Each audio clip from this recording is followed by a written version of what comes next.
अस्सलाम वालेकुम व रहमतुल्लाहि व बरकातुहू।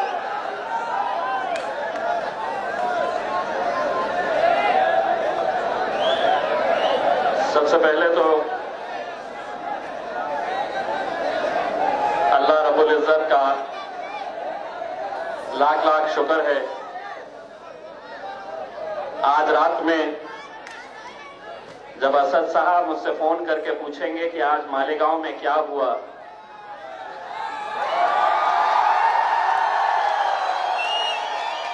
तो मैं असद साहब को जवाब दूंगा कि आज मालेगांव हरे रंग में रंग गया है। मैं यहां पर जब आया तो मैं यहां के सिक्योरिटी वालों को, पुलिस वालों को एक बात बताना चाहता हूं। ये जो इतना बड़ा फासला आपने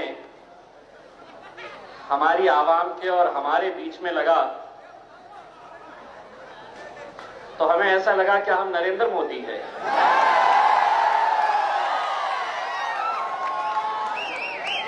आवाम वहां बैठी है और साहब स्टेज पर से मन की बात लगाए पड़े हैं। अगली बार ये ख्याल रखिए कि इतना फासला हमारी आवाम के साथ हम रखते नहीं हैं।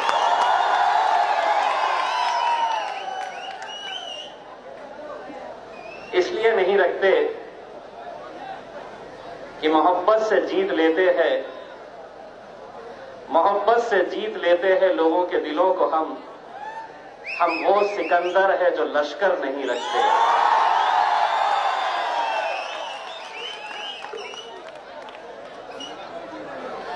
मैं सबसे पहले तो मुफ्ती इस्माइल साहब, उनके साथ आए हुए राष्ट्रवादी कांग्रेस के 20 कॉर्पोरेटर्स, इन सभी का मजलिस इत्तेहाद और मुस्लिमीन की तरफ से खैर मकदम करता हूं। मैं शुक्रिया अदा करता हूं मलिक भाई का,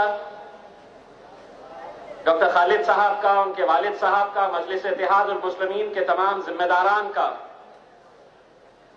कि आज ये जो फैसला लिया गया है, ये पार्टी से ज्यादा यहां के मजलिस के जिम्मेदारों ने कहा कि साहब मुल्क के हालात ऐसे हैं, वक्त की जरूरत ऐसी है कि अगर हम अब भी अगर एक नहीं हुए तब बहुत मुश्किलें आने वाली है। इसीलिए उन्होंने कहा कि हम पीछे हट जाएंगे, लेकिन जो हमारे रहनुमा हैं मुफ्ती इस्माइल साहब को हम आगे रखेंगे और उनके पीछे हम रहेंगे। मैं इस जज्बे को सलाम करता हूं। मलिक भाई, डॉक्टर खालिद और उनकी तमाम टीम का तहे दिल से शुक्रिया अदा करता हूं। अरे भाई बैठने दो, भाई बैठने दो, कुछ नहीं होता है, बैठने दीजिएगा उसमें।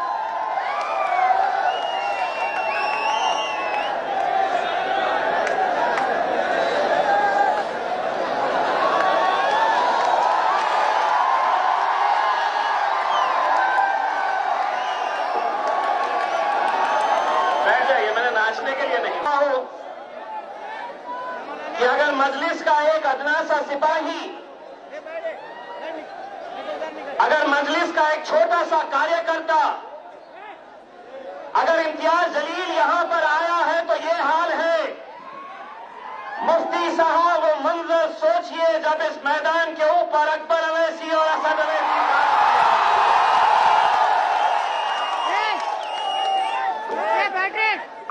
इंशाअल्लाह मुझे पूरा यकीन है,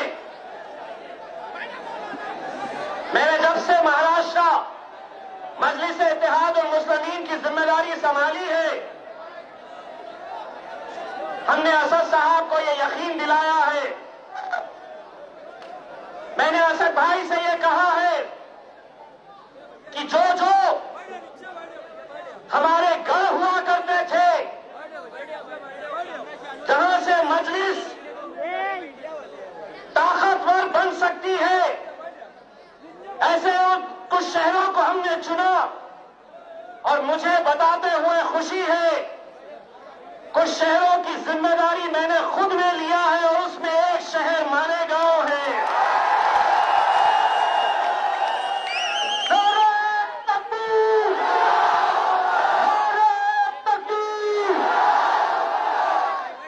मैंने क्यों मालेगांव को चुना? इसीलिए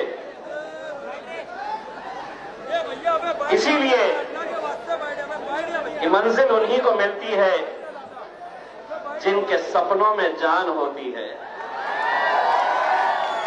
मंजिल उन्हीं को मिलती है जिनके सपनों में जान होती है। पंखों से कुछ नहीं होता, हौसलों से उड़ान होती है। और आज अल्हम्दुलिल्लाह एक ऐसी उड़ान की तरफ हम जा रहे हैं। मुफ्ती साहब और उनके तमाम कॉरपोरेटर्स के आने से हमारे भी आंकड़े बदल गए हैं।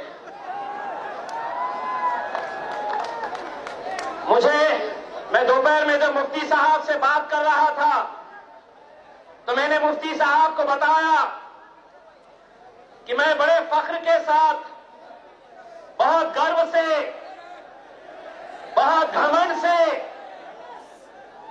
ये कहता था कि अगर हैदराबाद के बाद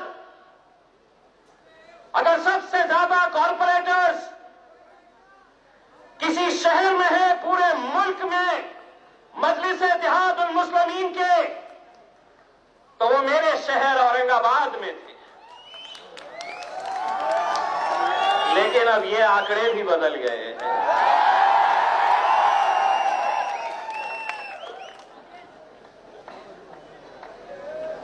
लेकिन मलिक भाई, मैं भी कुछ कच्चा खिलाड़ी नहीं हूं।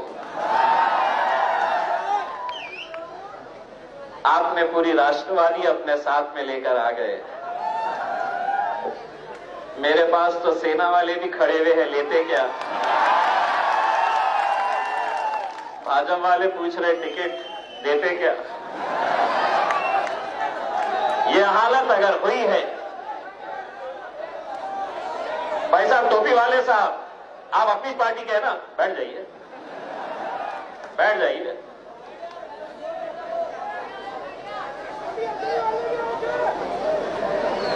दोस्तों, मैं आप लोगों को एक बात बताने के लिए खुसूसी तौर पे यहां पर आया हूं। यह अल्लाह का लाख लाख करम है, अल्लाह का जितना शुक्र अदा करे वो कम है। मजलिस इत्तेहाद उल मुस्लिमीन ने जब औरंगाबाद में एमपी का इलेक्शन लड़ी तो हम पर बहुत सारे इल्जामात लगाए गए। हमको ये बताया गया कि नहीं, ये वोट काटने के लिए आए हैं। किसी ने कहा कि हम इनकी बी टीम है, उनकी बी टीम है। किसी ने कुछ इल्जाम लगाया कि लेन देन हुआ है। हमने अपनी आवाम से सिर्फ एक ही बात कही थी। हमने अपनी आवाम से कहा था कि 20 सालों से तुम अपना वोट डाल रहे हैं, 20 सालों से तुम अपने वोट का इस्तेमाल कर रहे हैं। नतीजा क्या हो रहा है? तो हर 5 साल के बाद लगातार पिछले 20 सालों से मेरे अपने शहर से अगर कोई चुनकर आता था तो वो शिवसेना चुनकर आती थी। लेकिन इस बार हमने अपनी आवाम से कहा कि एक बार अपनी ताकत हम आजमाएंगे। अगर हम अपना वोट देकर भी अगर हम हार रहे हैं तो एक बार मुत्तहिद हो जाओ। हमने तमाम मुसलमानों को, दलितों को, बहुजनों को, सभी लोगों को यह बात बताई कि क्या हमारा काम सिर्फ वोट देने तक का है? क्या हम रबर स्टैंप बन गए हैं कि हम वोट देते रहेंगे और सत्ता में वो जाकर बैठते रहेंगे? हमने लोगों से ये कहा कि कुछ भी बोले, कितना भी तुम्हें हिसाब किताब बताने की कोशिश करे कि नहीं मुसलमान इतने हैं, दलित इतने हैं, मराठा इतने हैं, आपको समझाने की कोशिश करे कि सीधातीश नहीं, पैसा दे दे के लोगों को छोड़ा गया था, चाय के टपरियों के ऊपर बैठते थे और कोई गैर नहीं। मुसलमानों के वो दल्ले नेता जो चंद पैसों के अंदर कौम को बेचने का धंधा करते हैं इलेक्शन के टाइम पर, यही लोग जाते थे और लोगों को बस यही बात समझाने की कोशिश करते। कहां से आएगी? ये आते हैं क्या एक साथ? ये बढ़ जाते हैं, इन्हें खरीद सकते हैं। लेकिन अल्हम्दुलिल्लाह मैं औरंगाबाद की उस आवाम का जिंदगी भर एहसानमंद रहूंगा जिन्होंने इस बार किसी के झांसे में नहीं आए, अलग अलग गलों में मफलर बांधे हुए थे, लेकिन जब इलेक्शन का दिन आया तो हर एक ने अपने घर में गया, अपनी मां से कहा, अपनी बहन से कहा, अपने बेटे से कहा, हम पार्टी किसी की भी पार्टी से ताल्लुक रखते हो, लेकिन इस बार वोट मेरा इम्तियाज जलील मेरे भाई को ही जाना चाहिए। और जब यह हुआ तो एक मोजेजा हो गया। पूरे महाराष्ट्र में कांग्रेस पार्टी ने कितनी सीटें लड़ाई, लोकसभा की कितनी सीटें लड़ाई? 25 सीटें लड़ाई, जीती कितने? मजलिस में कितनी सीटें लड़ाई, जीती कितनी? इसे कहते हैं 100 सोनार की। लोग कहे एक से क्या होगा? मैंने कहा अभी तक तो पार्लियामेंट में एक ही था, लेकिन अब एक और एक 2 नहीं है, एक और एक 11 गिनते हैं हम।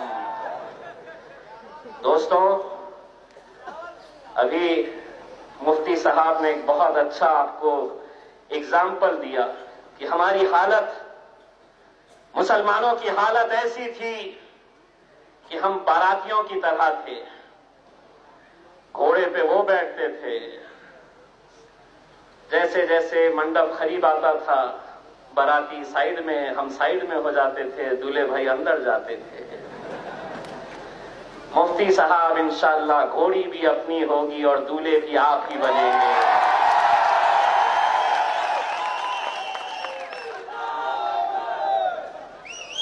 बस दोस्तों, मुझे मालूम है कि ये जरूरी नहीं है कि हर मुसलमान मजलिस इत्तेहादुल मुस्लिमीन के साथ जुड़ा है या होना चाहिए। अलग अलग राजनीतिक पार्टियों में आप रह सकते हैं, रहिए, लेकिन आपको अपने कायदों से पूछना पड़ेगा, आपको अपने आकाओं से पूछना पड़ेगा। जब मेरे ऊपर, मेरी कौम के ऊपर जब आफत आती है, जब तुम मेरे मजहब के कानून को तब्दील करने का कानून लेकर आते हैं, तब क्यों ऐसा होता है कि वोट तो मांगे जाते हैं, लेकिन जो हमारे मजहब से जुड़ा हुआ मुद्दा है, उसका कानून जब लाया जाता है, तो जैसा मुफ्ती साहब ने बताया, राष्ट्रवादी के नेता गायब, कांग्रेस के नेता गायब।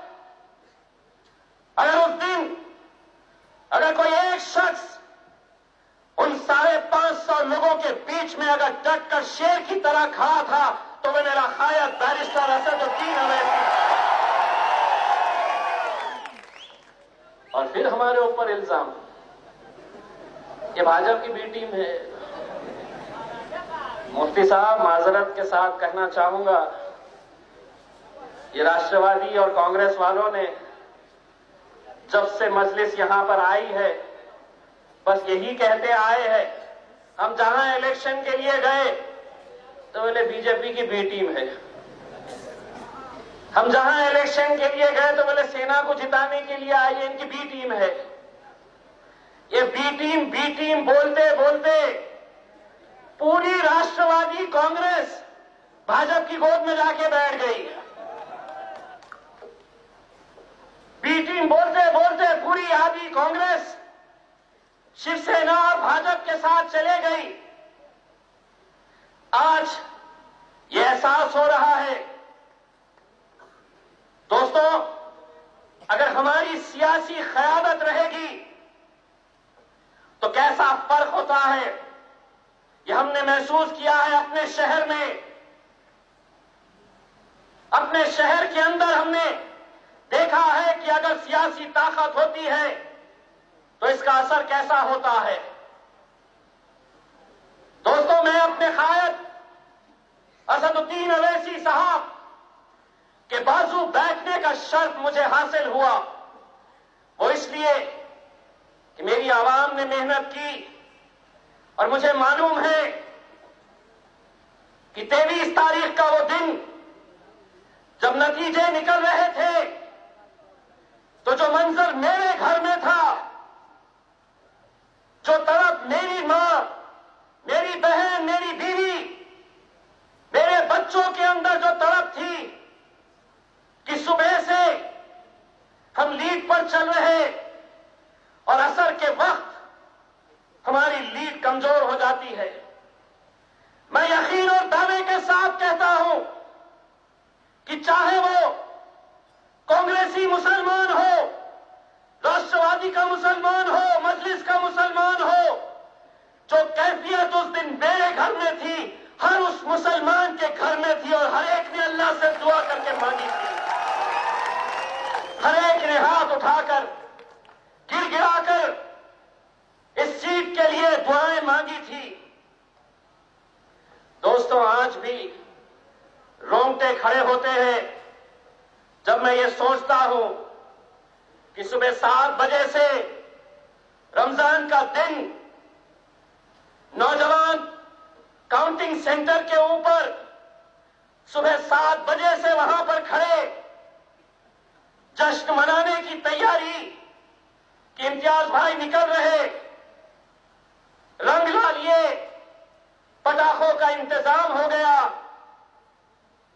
और असर के वक्त रिपोर्ट आती है कि हम चंद हजार वोटों से पीछे चल रहे। मैं अपने घर में था, मैं खुद वहां पर गया, मुझे बताया गया कि हमारी लीड कम हो गई है, सेना आगे बढ़ गई है। मैं उस वक्त गया और अपने नौजवानों के चेहरे के ऊपर जो रंग देखा मैंने, उनके चेहरे की मायूसी जब मैंने देखी, मैंने खुद मुफ्ती साहब पेंडोल के पीछे में गया, मेरे सर के कपड़े को नीचे उतारा, उसे जानमाज बनाकर मैंने अल्लाह से यह दुआ मांगी कि या अल्लाह, ये 7 बजे से जो नौजवान इस उम्मीद के ऊपर खड़ा है कि तू उसे मायूस नहीं करेगा, अल्लाह, ये मेरी जीत का नहीं, मेरे इन नौजवानों को तू मायूस नहीं करना। नतीजा ये हुआ कि मगरिब आते आते मुझे पूरा यकीन था कि अल्लाह इतने रोजेदारों को मायूस नहीं करेगा,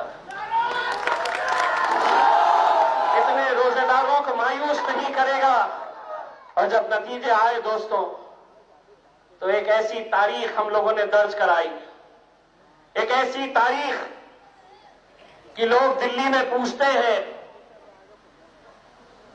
कि पूरे देश भर में ये मोदी की लहर थी, पूरे देश भर में भाजपा जीत रही थी, तुम कैसा जीते? मैं कहा औरंगाबाद आओ बताऊंगा।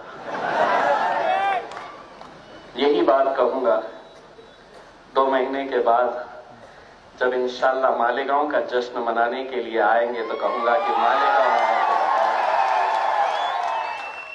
दोस्तों, हम एक ऐसे मरहले के ऊपर खड़े हैं, एक ऐसे दौर में खड़े हैं जहां पर अक़लियतों के साथ जिस तरह की ज्यादतियां की जा रही है, हम देख रहे हैं कि आज ट्रिपल तलाक के मामले के ऊपर कानून लादा गया हम पर।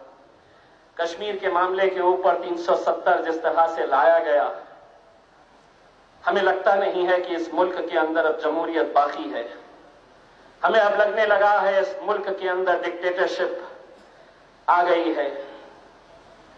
हमें ऐसा लगता है कि जो आसाम के अंदर एनआरसी के नाम के ऊपर मुसलमानों को परेशान किया जा रहा है, ये परेशानियां और बढ़ाने की इनकी साजिश है। लेकिन मोदी साहब आपको एक बात कहना चाहते हैं, मालेगांव की आवाम की तरफ से भी आप सुन लीजिएगा, जो बहुत ऊपर जाता है उसे नीचे आना पड़ता है। यह अल्लाह का निजाम है। अगर तुम ये समझ रहे हैं कि अब मैं इस मुल्क का वजीर आजम हो गया हूं और मैं कुछ भी कर सकता हूं, दलितों पर अत्याचार कर सकता हूं, मुसलमानों के ऊपर ज्यादती कर सकता हूं, तो मोदी साहब ये हिम्मत लगती है, जो तुम्हारे खिलाफ बोलता है तुम उनकी आवाज दबाने की कोशिश करते हैं, दबा रहे हैं। लेकिन एक बात समझ लीजिएगा, अगर मुसलमान किसी से डरता है तो सिर्फ अपने रब से डरता है। तुम्हारे जैसे कितने आएंगे और कितने जाएंगे। एक बात समझ लीजिए, ये कौम लड़ेगी तुमसे लेकिन झुकेगी नहीं इंशाअल्लाह, पता ही नहीं झुकेगी। और अगर जुल्म और ज्यादती को ज्यादा होने लगी तो फिर मनमाड़ स्टेशन के ऊपर चाय चाय वो भी करवाएंगे। कहां है इलेक्शन कमीशन का, है क्या कैमरा? कांग्रेस वाले बोलेंगे करो केस, इनने बोला चाय बेचते। अब चाय बेचते थे तो चाय बेचते बोल रहे थे, हमको कहां से ख्वाब पड़ा था कि उन्हें चाय बेचते। अगर उन्होंने बोले होते कि हम पकोड़े बेचते थे तो हम उनको पकोड़ा वाला बोले होते। वो चाय बेचते थे तो हम बोल रहे हैं चाय, तो इसमें कौन सा गुनाह है? और वैसे भी अब हम डरना छोड़ दिए हैं, हमारा और डर का कोई ताल्लुक नहीं है। बस आप लोगों से सिर्फ इतनी इल्तिजा करने के लिए मैं आया हूं दोस्तों कि आज मुफ्ती साहब आने से मैं समझता हूं कि पूरे महाराष्ट्र की सियासत में एक बदलाव आया है। आने वाले कुछ दिनों के अंदर आप देखेंगे कि एक ऐसा माहौल मजलिस के हक में आपको देखने को मिलेगा। ये शायद ही पहली बार ऐसा होगा कि 2019 के इस इलेक्शन के अंदर पूरे महाराष्ट्र में आज तक कभी इतने मुसलमान और दलित एमएलए चुनकर नहीं आए जो इस बार चुनकर आएंगे इंशाअल्लाह। बस सिर्फ हमें करना क्या है, तो हमें एक ताकत बनकर खड़े रहना है। मैं जानता हूं कि सियासत में बड़े बड़े नेता आएंगे आपको बहकाने के लिए, आपको बांटने के लिए, आपको बिखेरने के लिए। लेकिन जो मेरी आवाम ने कही थी, जो मेरी आवाम अपने नेताओं से कहती थी कि तुम कुछ भी बोल लो, जो बोलना है बोल दो, मेरा वोट मजलिस को ही जाएगा। मालेगांव की आवाम ये तय कर लो कि कितना भी तुम्हारे कानों में रस खोलने की कोशिश की जाएगी, तुम्हें बहकाया जाएगा, तुम्हें यह बताया जाएगा कि नहीं मजलिस फिरका परस्त जमात है। अगर मजलिस फिरका परस्त जमात है तो औरंगाबाद महानगर पालिका का विरोधी पक्ष नेता मेरा दलित कॉर्पोरेटर अरुण बोडे नहीं हो सकता था। अगर मजलिस इत्तेहादुल मुस्लिमीन फिरका परस्त जमात है तो मेरे इलेक्शन के बाद आज कितने ऐसे दलित, ओबीसी, मराठा समाज, बल्कि यहां तक कि ब्राह्मण समाज के लोगों ने भी हमारे पास फॉर्म भरा है मजलिस इत्तेहादुल मुस्लिमीन का टिकट लेने के लिए। ये इस बात की गवाही है कि हम लोग सिर्फ इस तरह के जलसे नहीं सजाते, हम लोग काम भी करते हैं और वही काम हम मालेगांव में भी करना चाहते हैं। बस आप लोगों से ये इल्तिजा है कि मुत्तहिद रहिए और अगर आप लोग मुझे वादा करते हैं कि आप लोग मुत्तहिद रहेंगे, मैं आपसे वादा करता हूं कि इंशाअल्लाह अगला जलसा असद अवैसी साहब का होगा। अगर मैं आप लोग मुझे वादा करते हैं कि आप मजलिस के साथ रहेंगे तो मैं नारा दूंगा, दोनों हाथ ऊंचे करके आपको मेरा साथ देना होगा। नारे तकबीर, नारे तकबीर, नारे तकबीर। अब A1 टाउनशिप चिविला और मोइनाबाद के दरमियान मेन रोड से 1.3 किलोमीटर आबादी से लगा हुआ तमाम डेवलपमेंट के साथ जहां आप अपना घर बना के रह सकते हैं, जो है बिल्कुल बिल्कुल बिल्कुल आबादी से लगा हुआ। 4 लाख में 100 गज का plot, drainage, electricity, footpath, BT road, college, bus stop जैसी तमाम सहूलियतें दस्तयाब हैं।